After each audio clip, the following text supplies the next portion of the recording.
Hello বন্ধুরা, কেমন আছো সবাই? আশা করি সবাই ভালো আছো, সুস্থ আছো। আমরাও ভালো আছি। তো আজ আমি একটা নতুন রেসিপি শেয়ার করব তোমাদের কাছে। বিহারের জনপ্রিয় সবজি কলা সবজি কিভাবে বিহারে তৈরি করা হয় তা তোমরা দেখতে থাকো আমি কিভাবে বানাই। এই দুটো কলা নিয়ে নিয়েছি। কলা দুটো ছোট ছোট করে কেটে নেব। মশলার জন্য এখানে নিয়ে নিয়েছি ধনিয়া 1 চামচ জিরা, 1 চামচ সরষে, গোলমরিচ অল্প কটা, আর 10-12টা রসুনের কোয়া, 4টে কাঁচা লঙ্কা। কড়াইতে তেল দিয়ে দিয়েছি পর্যাপ্ত পরিমাণ। তেলটা গরম হয়ে গেছে। কলাগুলো ভেজে নেব। 2 মিনিট ভেজে নেওয়ার পর এখন লবণ আর হলদি দিয়ে দেবো।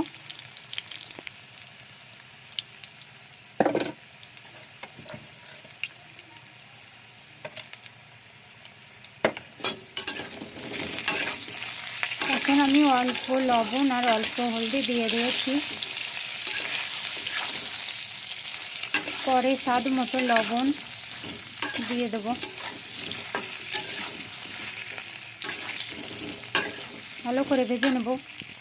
কলাগুলো ভেজে নেওয়া হয়ে গেছে, উঠিয়ে নেব। এরকম ভেজে নেব। কলা ভাজার তেলে দিয়ে দেবো জিরাটা ফুটে গেলে দিয়ে দেবো পেঁয়াজ কুচি। লাল লাল করে ভেজে নেব। পেঁয়াজ ভেজে নেওয়া হয়ে গেছে, দিয়ে দেবো বাটা মশলা।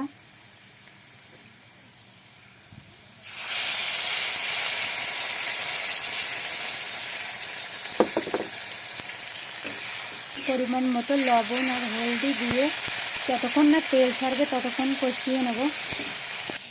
স্বাদ মতো লবণ আর হলদি পাউডার দিয়ে দেব। দিয়ে ভালো করে কষিয়ে নেব।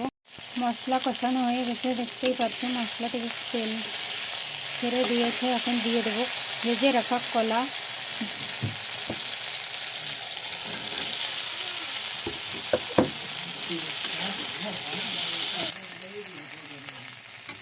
কলা দিয়ে ভালো করে কষিয়ে নেওয়া হয়ে গেছে। দিয়ে দেবো পরিমাণ মতো জল দিয়ে দেবো।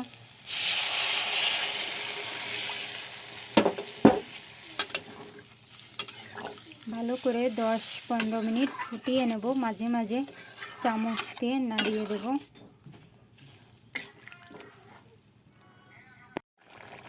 ঝোলটাও শুকিয়ে এসেছে, কলাও এরকম সিদ্ধ হয়ে গেছে। এইটুখানিকে আমি ঝোল রাখবো। আমার রান্না কমপ্লিট হয়ে গেছে। ভিডিও ভালো লাগলে প্লিজ লাইক, কমেন্ট, শেয়ার। বিহারে এই সবজিটা ভীষণ জনপ্রিয়, আর এখানে বিয়ে বাড়িতেও এই সবজিটা বানানো হয়।